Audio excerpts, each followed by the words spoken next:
नमस्कार शेतकरी मित्रांनो, तुम्ही पण तुमच्या शेतात हिरवी मिरची लागवड करण्याचा विचार करत आहात का?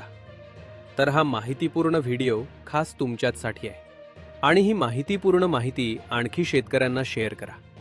आजकाल बरेच शेतकरी कमी वेळात जास्त नफा मिळवण्यासाठी मिरचीची लागवड करतात. मिरचीचे पीक उष्ण व दमट हवामानात चांगले वाढते. मिरचीचे पीक पावसाळा, उन्हाळा आणि हिवाळा या तिन्ही ऋतूंमध्ये घेता येते. पावसाळ्यात जास्त पाऊस आणि ढगाळ वातावरण असल्यास फुले अधिक प्रमाणात मरतात. पाने व फळे कुजतात. 25 ते 30 सेल्सिअस तापमानात वाढ चांगली होते आणि उत्पादन मुबलक प्रमाणात घेता येते.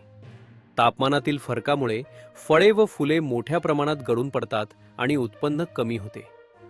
18 ते 27 सेल्सिअस तापमानात बियाण्याची उगवण क्षमता चांगली होते. यावेळी मिरची लागवड करून तुम्हीही चांगला नफा कमावू शकता. अशाच महत्त्वाच्या माहितीसाठी चॅनलला लाईक, शेअर आणि सबस्क्राईब करा. धन्यवाद. जय महाराष्ट्र.